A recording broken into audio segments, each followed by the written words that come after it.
नमस्कार, मैं हूं साधना भारती, कांग्रेस की राष्ट्रीय प्रवक्ता और भारतीय ओबीसी महासभा की मुख्य संयोजक। यूपी के योगी राज में पहले जून 2025 में इटावा जिले के एक ओबीसी कथावाचक यादव जी की मनुवादी दबंगों द्वारा पिटाई की गई थी। उनके ऊपर मानव मूत्र छिड़का गया था और चुटिया भी काटी गई थी। और अब 6 अप्रैल 2026 को यूपी के उन्नाव में एक ओबीसी लोधी कथावाचक अवधेश चंद्र जी को मनुवादी दबंगों ने इतना पीटा कि उनका पजामे में पेशाब तक निकल गया। मनुवादी दबंगों ने उनके रुपए भी छीन लिए। उन्होंने बड़ी मुश्किल से अपनी जान बचा पाई। जब 7 अप्रैल 2026 को थाने शिकायत दर्ज कराने गए तो पुलिस द्वारा भगा दिए गए।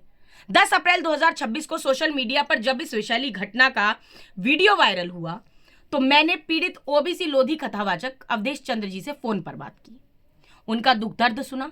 तत्पश्चात मैंने 10 अप्रैल 2026 को ही पीड़ित ओबीसी लोधी कथावाचक अवधेश चंद्र जी के संदर्भ में उन्नाव के एसपी महोदय जी से भी फोन पर बात की। एसपी महोदय ने 11 अप्रैल 2026 को सुबह 10 बजे पीड़ित ओबीसी लोधी कथावाचक अवधेश चंद्र जी को मिलने के लिए बुलाया और उसके बाद पीड़ित की पत्नी ने बताया कि 2 थानों की पुलिस पीड़ित कथावाचक के घर पहुंची और कहा आरोपियों के खिलाफ कार्रवाई करेंगे। उन्नाव के पीड़ित ओबीसी लोधी कथावाचक अवधेश चंद्र जी को 11 अप्रैल 2026 को सुबह 11 बजे थाना सोरा मऊ के एसओ महोदय ने कार्रवाई हेतु बुलाया।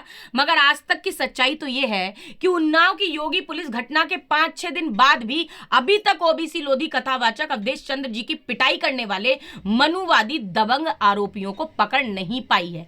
बेखौफ खुले घूम रहे मनुवादी दबंग आरोपियों से पीड़ित ओबीसी लोधी कथावाचक अवधेश चंद्र जी की जान को खतरा बना हुआ है। और सबसे बड़ा सवाल तो यह है कि विशैली बीजेपी के योगी राज में क्या ओबीसी एससी एसटी के गरीब कथावाचकों को भागवत कथा करने का भी अधिकार नहीं है? क्या केवल मुट्ठी भर ढोंगी पाखंडी गॉड से पूजक ही भागवत कथा करने के अधिकारी हैं? आखिर ओबीसी लोधी राजपूत क्या हिंदू नहीं है? विशैली बीजेपी को वोट देते वक्त तो समय तो करोड़ों ओबीसी लोधी राजपूत कट्टर हिंदू माने जाते हैं, मगर वोट लेने के बाद ओबीसी लोधी राजपूत विशैली बीजेपी द्वारा दोना पत्तल की भांति फेंक दिए जाते हैं। जब मनुवादी दबंगों ने इटावा में ओबीसी यादव कथावाचक को पीटा और उनका अपमान किया तो पूर्व मुख्यमंत्री सपा मुखिया अखिलेश यादव जी ने पीड़ित कथावाचक का शॉल उड़ाकर सार्वजनिक सम्मान किया और मुखर होकर बोले भी।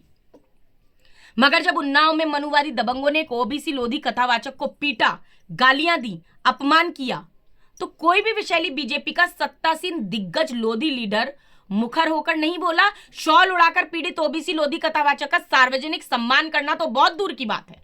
और तो और घटना के 5-6 दिन बाद भी उन्नाव के लोकसभा सांसद सम्मानीय साक्षी महाराज जी मौन हैं। साक्षी महाराज जी तो विशैली बीजेपी के दिग्गज हिंदूवादी नेता हैं, आचार्य महामंडलेश्वर भी हैं, भागवत कथा भी करते हैं। साक्षी महाराज जी आजकल अखिल भारतीय लोधी राजपूत कल्याण महासभा के राष्ट्रीय अध्यक्ष भी हैं। फिर भी पता नहीं अभी तक सम्मानीय साक्षी महाराज जी क्यों मौन है। पता नहीं महाराज जी का मौन कब टूटेगा, कब उनका तीसरा नेत्र खुलेगा। इतना तो तय है, जब साक्षी महाराज जी का तीसरा नेत्र खुलेगा तो प्रलय आए ना आए मगर सामाजिक और राजनीतिक पृष्ठभूमि में परिवर्तन जरूर आएगा। आखिर में तो मैं बस इतना ही कहूंगी कि लोधी राजपूतों जागो और अब मनुवादी विशैली बीजेपी की अंधभक्ति त्यागो।